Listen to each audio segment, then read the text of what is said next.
Tá pensando em viajar pela América do Sul? Então vem comigo, fica até o final desse vídeo que eu tenho dicas importantes pra te contar. Oi galera, aqui é a Renata do Renatices e hoje eu vou te contar 6 dicas essenciais para sua viagem para América do Sul. Eu passei os últimos 8 meses viajando para países como Peru, Colômbia, Uruguai, Argentina e Chile e eu quero te contar algumas coisas que eu gostaria que tivessem me contado antes da minha viagem. No meu caso, eu fiquei mais de um mês em cada lugar, trabalhando e viajando. Já me segue no Instagram para acompanhar as minhas viagens mais de perto. Dica número 1: segurança. É muito importante que você se informe sobre as questões de segurança de cada país. Às vezes vai depender de cidade para cidade também. Um exemplo, eu morei tanto em Santa Marta como em Medellín, na Colômbia, e eu me senti muito segura em Medellín, e em Santa Marta já não tanto. Se você é mulher e está indo viajar sozinha, por exemplo, pergunte para outras mulheres o que elas acharam daquele lugar. E pesquise mesmo sobre cada lugar, porque cada país vai ter algum aspecto diferente. Por exemplo, o Chile é um país com uma vibe, uma energia muito segura no geral. Porém, existem muitos furtos e golpes por lá. Então, no mercado, você tem que cuidar da sua bolsa, não pode deixar dentro do carrinho do supermercado. No restaurante, por exemplo, você não pode colocar a sua bolsa pendurada na cadeira, porque é comum que se roube esse tipo de coisa lá. Você tem que ficar muito atento com as suas coisas, no metrô, por exemplo, também. Falando da Colômbia, Cartagena, eu conversei com várias mulheres que foram sozinhas pra lá e elas relataram muito assédio. Então, na hora de pegar um táxi sozinha, o taxista mexer com elas, pedir WhatsApp, muitos assovios na rua. Então, esse é um ponto bem negativo de Cartagena. Mas em Medellín, por exemplo, eu arriscaria dizer que é muito diferente, porque eu visitei 3 cidades lá, Santa Marta, Cartagena e Medellín. Medellín para mim foi uma cidade muito, muito segura. Já Cartagena e Santa Marta eu também me senti assediada quando eu saía sozinha na rua. Falando do Peru, por exemplo, eu fui para Cusco muito rapidamente, mas para conseguir ir para Machu Picchu, e morei um mês em Lima. Eu morei no bairro de Barranco, que é um bairro super seguro, é um bairro muito recomendado para turistas. Então eu me senti muito bem lá, muito segura. Mas existem outros bairros no Peru, em Lima, que não são nem um pouco seguros, então você precisa pesquisar muito sobre a região onde você vai ficar também. Uma outra coisa, no Peru não é recomendado que você pegue ônibus em qualquer região, então o transporte público também é um ponto de atenção para você pesquisar. Argentina, eu já viajei para Bariloche e sem condições, Bariloche é muito parecido com a Europa, tem uma esfera muito, muito segura por lá, e Buenos Aires também. Mas Buenos Aires é uma cidade grande, então não passa tanto essa sensação de segurança como em Bariloche, mas passa mais do que no Brasil, por exemplo. Na maioria dos bairros ali mais turísticos, você não vai ter nenhum problema com segurança. Eu me sinto muito segura caminhando por Buenos Aires também, mas existem muitos golpes. Pessoas vendendo ingressos falsos para jogos de futebol que são muito famosos aqui, pessoas trocando dinheiro com notas falsas. E no Uruguai eu passei menos de um mês, mas eu senti que é um país bastante seguro também, tanto Montevidéu quanto Punta del Este. Diria que Punta mais, porque é mais turístico. Enfim, essas foram algumas impressões que eu tive desses países, mas de novo, pesquise, pergunte para as pessoas que já visitaram esse país o que elas acharam, pesquise quais são as particularidades daquele país para você tomar cuidado. E aí tenha cuidados básicos, né? Evite andar sozinha à noite, não dê muita corda para pessoas na rua. Em lugares turísticos tem muita gente vendendo coisa e pedindo dinheiro, enfim. E se a gente for dar corda para todo mundo, infelizmente acaba correndo risco aí de ser roubada ou de fazer alguma coisa com a gente. Ande sempre com uma doleira com seus principais documentos, não fica moscando com o celular na mão, compartilhe a sua localização com alguém do Brasil e, claro, tenha um seguro viagem. Sim, o seguro é muito importante porque a gente nunca sabe como que é a saúde pública daquele lugar e quanto custaria também para ser atendido. Eu mesma fui mordida por um cachorro na Colômbia e machuquei meu joelho na Argentina e precisei acionar o seguro. Foi super tranquilo, me atenderam pelo WhatsApp mesmo, me informaram qual que era a clínica ou hospital mais próximo para que eu pudesse me apresentar lá e ser atendida. E foi tudo de graça, já que eu já tinha pagado o seguro antes. Então, se você está viajando para um país onde você vai fazer esportes radicais, como snowboard no Chile ou em Bariloche, ou você vai para o Peru, que tem uma altitude muito elevada, risco de você passar mal, onde a comida é muito diferente, muito apimentada, ou até para países onde a água não é muito boa, você pode sim pegar alguma infecção alimentar, alguma bactéria e pode precisar do seguro. Existem milhares de relatos de pessoas que passaram por algo assim viajando pela América do Sul, então não deixe de fazer o seu seguro viagem. Eu vou deixar aqui na descrição o link do comparador que eu uso para sempre conseguir o melhor preço. E é claro que os inscritos aqui do Renatices têm desconto. Entrando pelo link da descrição e usando esse cupom aqui, você recebe 15% de desconto na sua compra. Documentação. Para grande parte dos países da América do Sul, você não precisa levar passaporte para entrar, e sim apenas o RG. Mas esse RG ele precisa estar dentro da validade, que são 10 anos, e você não pode ter mudado muito, porque isso pode trazer complicações na hora de entrar no país. Eu sempre levo meu passaporte junto para conseguir o carimbo oficial daquele país, e os carimbos não tão oficiais assim. Quem já viu os meus outros vídeos sobre Machu Picchu, viu que eu carimbei o meu passaporte com o carimbo de Machu Picchu. Esse carimbo ele não é oficial, mas é muito fofo. Só que ele pode gerar algum problema na imigração de algum outro país. Vai depender muito aí do humor da pessoa que está te atendendo. As medidas contra a Covid estão bem mais flexíveis hoje, neste momento, então quase nenhum país está pedindo teste, vacina, mas a gente sabe que isso pode mudar a qualquer momento, então sempre fique de olho nas regras de entrada de cada país. Geralmente você encontra essas informações no site do governo de cada país. Eu geralmente jogo no Google assim, Peru, regras para entrada. E aí você vai achar. Eu gosto de levar um certificado internacional de vacinação também, porque, por exemplo, para a Colômbia você precisa apresentá-lo, principalmente contendo a vacina da febre amarela. E se eu não me engano, a Bolívia exige também. Mas, de novo, pesquisa. A Colômbia, no caso, foi o país mais exigente, porque pedia a vacinação contra a febre amarela e também uma passagem de volta da Colômbia, ou seja, de saída do país para que eu pudesse entrar. Na Colômbia isso não é negociável, gente. Mas quando eu fui entrar no Peru e na Argentina, também me pediram essa passagem de volta. Isso não é uma regra oficial que está no site do governo, mas me pediram. Então, se eu fosse dar uma dica para você, sempre entre no país já com a passagem de saída, para não ter problemas. Viajando pela América do Sul, você não pode ficar mais de 3 meses em cada país. Isso se o país tiver ali o acordo com a Mercosul. Então, quando você for entrar, tenha em mãos essa passagem de volta, saiba exatamente o motivo pelo qual você está indo viajar, porque na imigração vão te perguntar, turismo, né? Tenha o endereço também do seu Airbnb, do seu hotel, porque geralmente perguntam também. Então, para você não se atrapalhar ali na hora, não saber onde encontrar isso, já tenha isso em mãos na hora de passar pela imigração. Eu gosto de levar numa pastinha também a passagem, a pólice do seguro, hospedagem, tudo isso impresso para que se eu precisar eu tenha ali em mãos. Diferenças culturais. Olha, o Brasil já é um dos países mais calorosos da América do Sul, na minha opinião. 2 países que eu visitei que têm uma cultura parecida nesse sentido são Colômbia e Peru. Já Uruguai, Chile e Argentina têm uma vibe um pouco diferente. Por exemplo, no Brasil, a gente tem uma cultura mais flexível, a gente dá um jeitinho nas coisas, a gente abre exceções. Nesses outros países, eles são mais regrados e menos flexíveis. Um exemplo aqui é que se você entrar no mercado e ele estiver prestes a fechar, eles vão pedir para você ir embora. Ou minimamente vão avisar você, olha, o mercado fecha em 3 minutos. E no Brasil, eu acho que talvez as pessoas fossem deixar o mercado aberto por mais tempo para que você pudesse terminar a compra, sabe? Faixa de pedestre. No Brasil, isso é uma loucura, todo mundo atravessa onde quiser. Se não tiver vindo carro, a gente atravessa. E nesses outros países, já não. É falta de respeito você atravessar quando o semáforo estiver fechado para você, por exemplo. Então você vai sentir a diferença cultural quando escutar alguém xingando você porque você atravessou a faixa no lugar errado. Eles também têm um jeito um pouco mais direto. Esse exemplo do supermercado, mas também se você estiver atrapalhando a passagem de alguém, essa pessoa vai pedir licença do jeito mais seco. Tipo, com licença, e já ir passando. E no Brasil acho que rola também um jeitinho um pouco mais amigável. Que não, é que, cara, você tá me atrapalhando, tá na minha frente, eu preciso passar e pronto.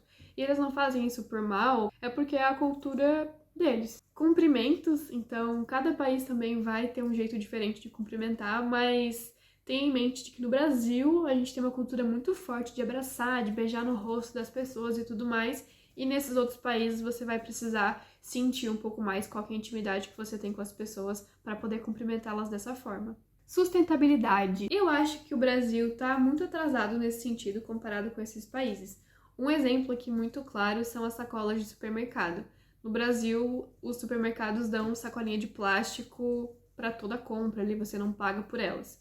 Nesses outros países, você precisa levar sua sacola. Ou você compra uma sacola retornável no mercado mesmo, mas não tem essa de sacolinha plástica de graça, não.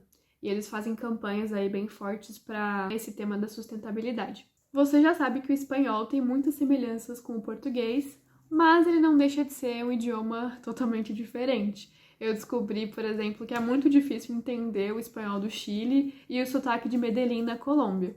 E você também sabe que cada país tem suas expressões, mas tem algumas que são bem difíceis de encaixar no seu dia a dia. Por exemplo, no Chile, em vez de você falar que vai pagar uma conta no supermercado, enfim, você vai cancelar aquela conta, aquela compra. Sim, cancelar é a mesma coisa que pagar. Então, se você chega lá e escuta isso, como é que você vai cancelar a sua compra?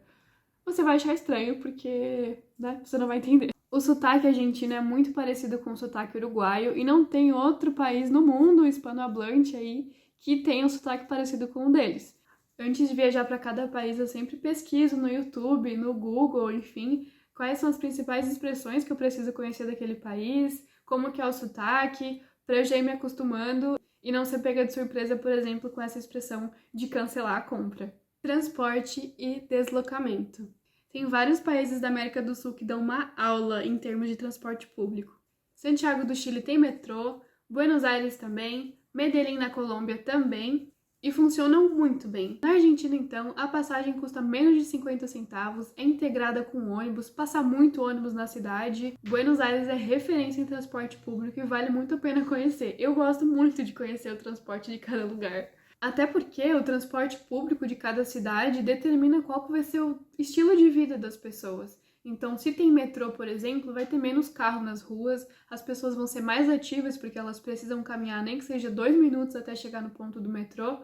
Tem que subir escada, enfim, mesmo que pareça algo pequeno, se as pessoas fazem isso todos os dias, elas vão ser mais ativas do que alguém que pega o carro e vai para outro lugar. E pensa, alguém que paga 50 centavos na passagem do metrô tem muito mais facilidade de se locomover na cidade do que se pagar R$7, por exemplo, na passagem de ônibus, que é o caso de Montevidéu, no Uruguai. Então é por isso que eu acho tão interessante analisar o transporte público de cada cidade. A Colômbia, por exemplo, o metrô de Medellín funcionava muito bem, não tão bem quanto o de Buenos Aires, eu diria, mas em Santa Marta, só por Deus, não tem metrô, né? É tudo de ônibus lá, e não existem pontos de ônibus em Santa Marta. Sempre tinha um cara pendurado na porta e era um cara aleatório, assim, não era sempre a mesma pessoa. Às vezes ele descia e subia outro no meio da viagem, mas sempre tinha um cara pendurado na porta gritando para as pessoas da rua qual que era aquele ônibus, para onde ele estava indo, já que não tem ponto.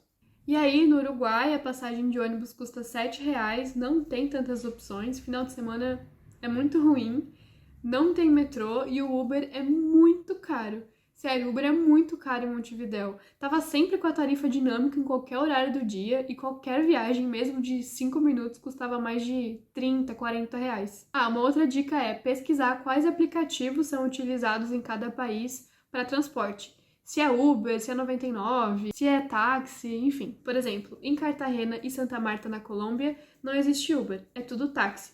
Já em Medellín, o Uber funcionava muito bem e era bem barato. Na Argentina, em Bariloche não existe Uber, as pessoas pegam mais táxi mesmo. Em Buenos Aires, tanto Uber quanto táxi funcionam muito bem. No Uruguai tem Uber, mas é muito caro. Em Cusco, se eu não me engano, é só táxi, mas em Lima o Uber funcionava muito bem também. Mas geralmente existem aplicativos das próprias cidades que funcionam melhor, que tem um preço melhor também, então por isso que eu digo para você aprofundar um pouco essa pesquisa. Qual é a melhor forma de levar dinheiro, ainda mais se você estiver fazendo um mochilão, um tour por vários países da América Latina? Eu utilizo sempre o cartão da Wise. Para mim, ele é a melhor opção se você quiser uma forma aí prática, fácil de utilizar, que é aceita na maioria dos lugares e também com a melhor cotação. Esse cartão aqui é muito mais vantajoso de levar do que um cartão de crédito internacional, porque ele tem taxas muito menores. Aqui na descrição eu vou deixar o link para você abrir sua conta na Wise e poder fazer a sua primeira transferência internacional grátis. Existem outros cartões como esse no mercado, por exemplo, a Nomad. Então eu indico muito que você ou abra uma conta na Wise ou abra uma conta na Nomad, mas não leve um cartão de crédito convencional, por exemplo, só para emergências. Mas cada país tem a sua peculiaridade. Em Santiago do Chile, o cartão da Wise não era a melhor opção. O que valia mais a pena era você levar reais em espécie e trocar nas casas de câmbio lá. No Peru, o cartão da Wise tinha a melhor cotação, melhor do que levar reais ou dólares para trocar lá, melhor que a Western Union, melhor do que cartão de crédito convencional. Na Colômbia, a Wise também funcionou muito bem, tinha melhor cotação e ainda consegui sacar pesos colombianos nos caixas eletrônicos do Banco da Vivienda sem taxa nenhuma. A Wise não cobra para você sacar dinheiro, mas geralmente os caixas eletrônicos sim têm uma taxa. Mas na Colômbia, no Banco da Vivienda, não tinha, então eu consegui fazer alguns saques ali sem pagar nada. O Uruguai eu diria que é o país mais vantajoso de todos para você ter um cartão da Wise. Por quê? Eles têm uma lei de incentivo ao turismo, ou seja, em várias compras que você fizer usando um cartão internacional, você recebe a devolução de um imposto que se chama IVA. Isso para você, turista, comprar mais e consumir mais no país. E essa devolução ela pode acontecer de duas formas. Ou a própria pessoa ali do restaurante, da loja, enfim, já te cobra o valor com desconto, ou esse desconto vai vir na hora que você passa o seu cartão. Então, chegou ali a conta com o valor cheio, você passou o seu cartão e na hora de olhar o seu aplicativo você vai ver que cobrou menos. E esse desconto chega até 22%. E é real, eu comprovei. E ele geralmente acontece em restaurantes. Lá você precisa perguntar: oi, tem desconto do IVA? Ou tem desconto para pagar com cartão? E aí eles vão te dizer se tem ou não. E na Argentina, a forma mais vantajosa de você ter dinheiro é através da Western Union. Aqui na descrição eu vou deixar o link de um vídeo que eu já fiz lá no meu Instagram contando sobre como é que funciona esse processo da Western Union. Mas basicamente você vai estar pagando metade de tudo. Então, dá uma olhada na descrição, clica nesse vídeo para entender um pouco mais, porque não dá para ir para a Argentina sem conhecer a Western Union. Inclusive, a Western Union é uma opção muito boa para todos esses países que eu falei: Chile, Uruguai, Colômbia, Peru e Argentina. Na Argentina ele tem a melhor cotação, sim. Nos outros países ele perde um pouquinho para a Wise, por exemplo. Se essas dicas estão te ajudando, já se inscreve aqui no canal, deixa o like e ativa o sininho. Mas é uma opção muito boa se você precisar ter dinheiro físico e não tiver levado reais ou dólares para trocar, porque você pode fazer uma transferência da sua conta do Brasil e sacar na moeda local na agência da Western Union. Então, o que eu faria se eu tivesse indo viajar para a América do Sul hoje? E principalmente, se eu tivesse indo fazer um tour aí por vários países. Primeira coisa, eu levaria pelo menos 100 reais da moeda local de cada país em dinheiro vivo. Isso trocando em alguma casa de câmbio no Brasil mesmo. Não, você não vai pegar a melhor cotação do mundo comprando no Brasil, mas não é esse o objetivo. O objetivo é você já chegar lá com o dinheiro para alguma emergência, para conseguir pegar um táxi até o seu Airbnb, algo nesse sentido.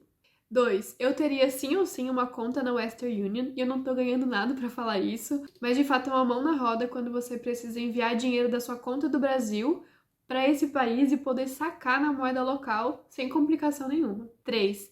Eu teria com certeza um cartão internacional em mãos, porque ele é a opção mais prática, geralmente a mais vantajosa, e vai poder ser usado em todos os países. Até se um dia você decidir ir para a Europa, ir para os Estados Unidos, enfim, esse cartão passa lá também. E se o Chile tivesse no meu roteiro, eu levaria a maior quantidade de reais possível para poder trocar lá nas casas de câmbio. Bagagem.